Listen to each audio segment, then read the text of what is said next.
all, you have to have a passion for whatever you're doing. Number two, you should be very focused.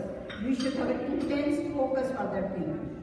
You should learn to block out everything around it, just like your target. You know, no deviations from that. Third thing is, there is no recipe for a hard work. Work hard, and work hard. Were you able to bring your family in from India, especially your mother, to the U.S. to visit? I did not. Were you able to bring your family to the U.S.? My entire family came here. My one sister, I sponsored her just 3 months after I landed a job here in this country. So my second sister came, actually she worked also for Ford Motor Company for 30 years. And then my number two sister came, and then in 81, my both parents and my baby brother, they all came in 81. My mother just passed away in 2010 February in Michigan. So they, my whole family, yes. They did for me, and this was the least I could do for them.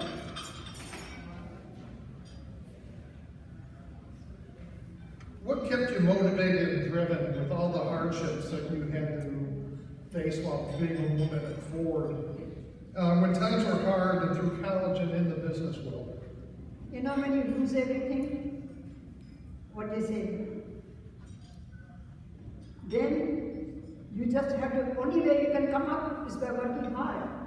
You know, we lost everything. But I tell you one thing, people get to go through hardships, but those are the ones they help you to become a better person.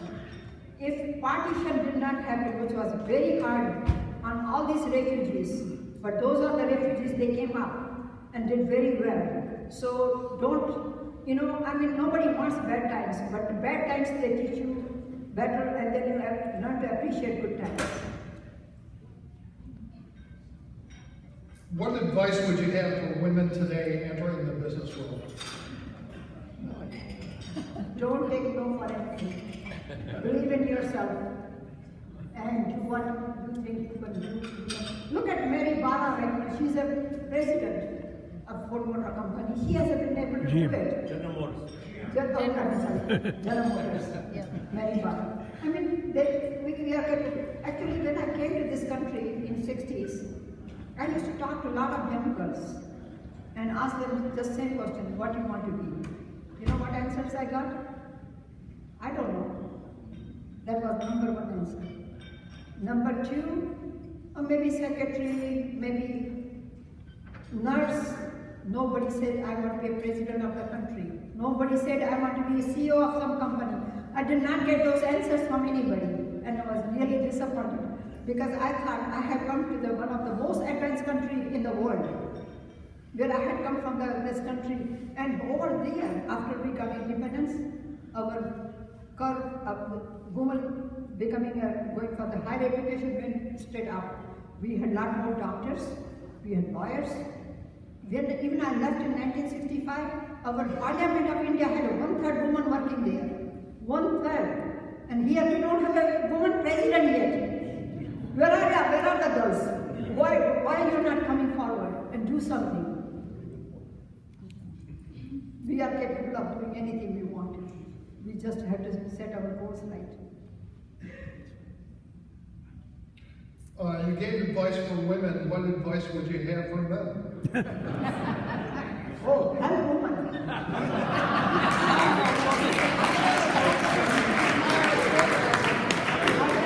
They are lot more hard working. Believe it. They will work hard. They are more sincere about.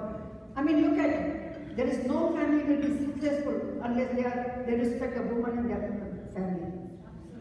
Because they are the ones they raise the children. If you want the future to be good, respect the woman. Respect women.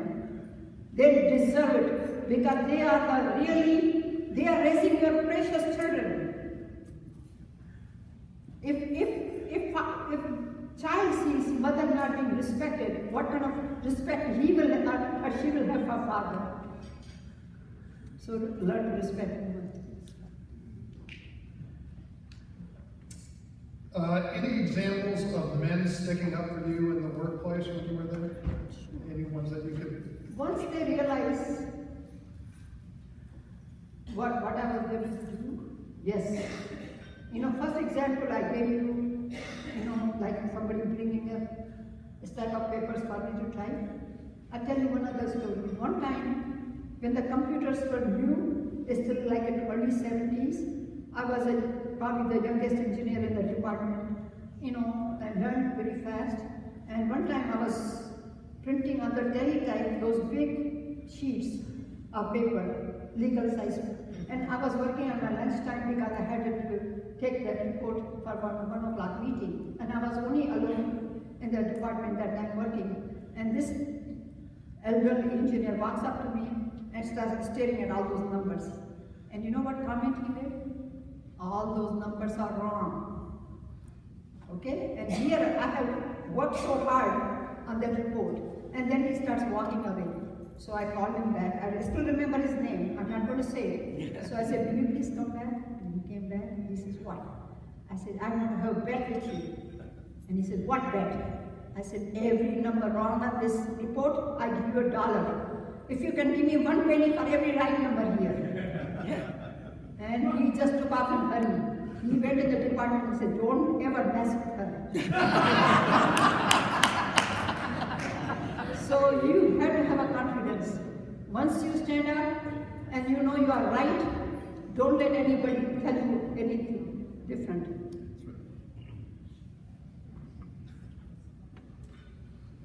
Could you tell us what it's like for a woman working in India today? They have a lot more respect. Right now, I won't talk about the whole country because villages may be still, women may not be doing good, but the big cities, you will see more women, probably even especially in medical field, even engineering field, more probably engineers in India than here, female engineers. But the medical field especially, any woman did not have to go for OBGYN or for pediatrics to any male doctors. They are all female doctors. We have so many female, even here, forget about India. But if you go to any hospitals around here, you will find more female doctors from India here than we have from this country. And I'm not, you can take the polls, you can go check it out, you can Google it. These days you can Google everything.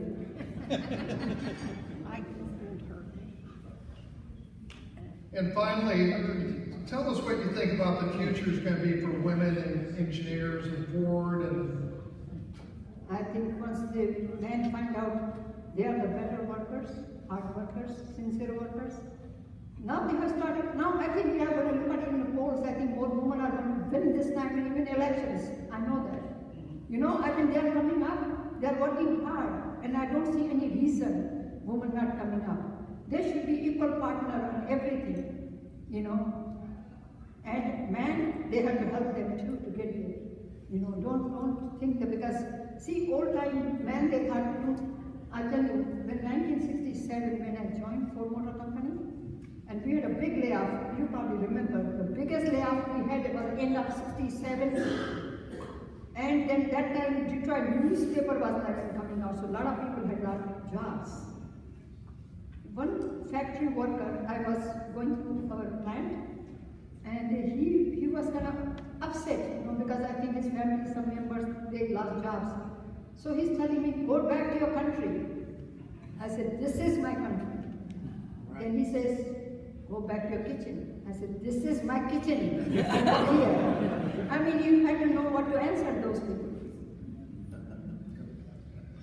Ronnie, thank you very much. It was inspiring.